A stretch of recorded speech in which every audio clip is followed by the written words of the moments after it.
first pick in the 2019 NBA Draft, the New Orleans Pelicans select... Pause the video.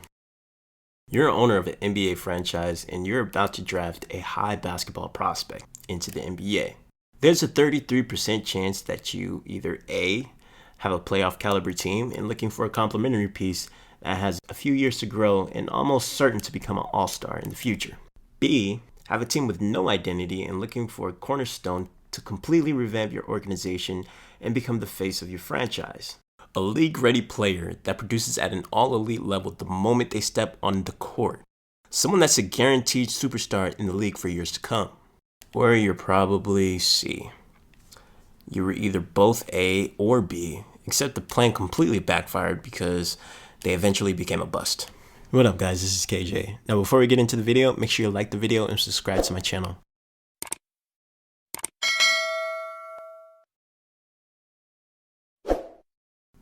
Now let's start the video. KJ, good looking, baby. Yeah. 7 days a week, I've been working 7 days a week. I've been.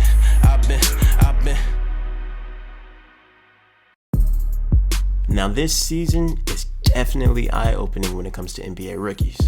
You have Ja Morant, who's already proving his leadership with the Memphis Grizzlies, an all-elite talent that's already putting the league on notice, and potentially taking his team to the playoffs in his rookie season. While on the other hand, you have Zion Williamson, and like Ja Morant, Zion is also a force to be reckoned with. A rookie that's also displaying his leadership with the New Orleans Pelicans that's trying to make a playoff push now that he's returned. Despite being injured and sidelined for half the season, he's proven that he's already a league-ready superstar in years to come.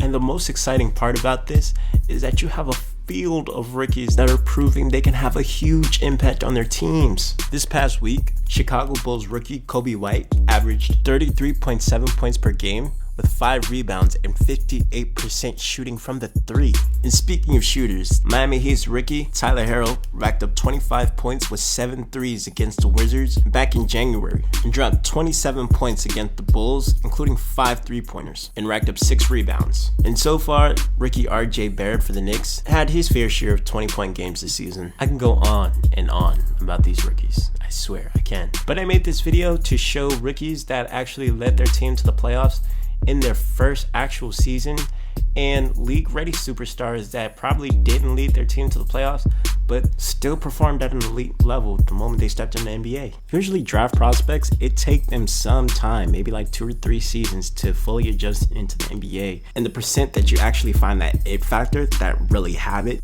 the moment they enter the league is very little. So that's why I'm doing this video. Now let's get started.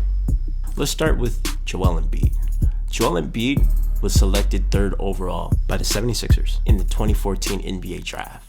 However, despite injury, he didn't play until 2 years later, the 16-17 season. And in his rookie season, he averaged 20.2 points per game, with 2.5 blocks per game, 7.8 rebounds, with 36.7% shooting from the 3, to go along with 46% shooting from the field. Now, Embiid was the root of something special. Although his stats really didn't transition into winning, it was still a start, as the year prior, the 76ers had the league's worst record, 10-72. And that's where his teammate Ben Simmons comes in. With the 1st overall pick in the 2016 NBA Draft, the 76ers selected Ben Simmons. And like Joel Embiid, he was sidelined for a year, so he played the year prior, 17-18 season, which was his rookie season. And he was a real rookie. Playing at point, Ben averaged 15.8 points per game with 8.2 assists and 8.1 rebounds per game with 54% shooting from the field. With the additions of Joel Embiid and Ben Simmons, they took the 76ers from a 10-72 record all the way to a 52-30 win playoff caliber team in just 2 seasons. Now let's take it to last season. Luka Doncic. Luka had the it factor the moment he stepped on the NBA court. and set the league on fire, averaging 21.2 points per game, 6 assists, along with 7.8 rebounds per game, shooting 32% from the 3 and 42% from the field. And already you can say he's a superstar in the league in just his second season, as he's drastically improving and changing the culture within the Mavs organization. From a 33-49 record last season in his rookie season to now a playoff contention as they sit in the 7th seed with 36 wins in the Western Conference. Another rookie that led their team to the playoffs was Donovan Mitchell. After the departure of Gordon Hayward in 2017, when he left Utah to join the Boston Celtics, a lot of fans were asking, what's the next move? But luckily they fell on a gold mine when they picked up Donovan Mitchell. And it couldn't have come at a better time.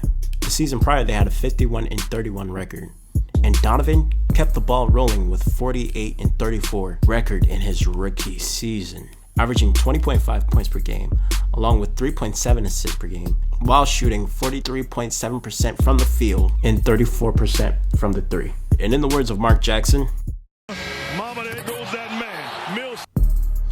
Another person that came into the rookie that was ready for battle was Trae Young, averaging 19 points per game to go along with 8.1 assists per game and 3.7 rebounds, shooting 32% from the 3 and 42% from the field. Obviously, the Atlanta Hawks aren't really winning as much games as Trae would like, but Trae possesses a winning mentality. You could just see it in him. Earlier this season, he told off Atlanta Hawks coaching staff, he said, yo, I need help. I need help. I need help. Stop playing with me. I need help. Boy, if you don't get... Now on to Jason Tatum.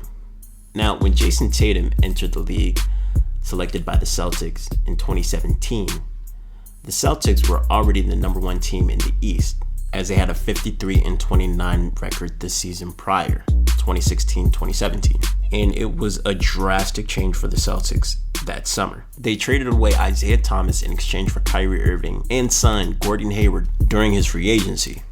But it wasn't until 2018 playoffs when both Jason Tatum and sophomore Jaylen Brown averaged 18 points per game and led them all the way to the Eastern Conference Finals against LeBron and the Cavaliers.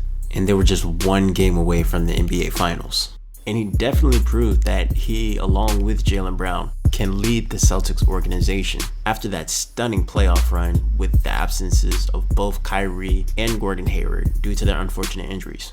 From averaging 14 points per game in the regular season to averaging 18 points per game in the playoffs definitely shows some leadership and shows that you have drastic potential. But anyways, that's it for today, guys. I hope you liked the video, and as always, like and subscribe to the channel.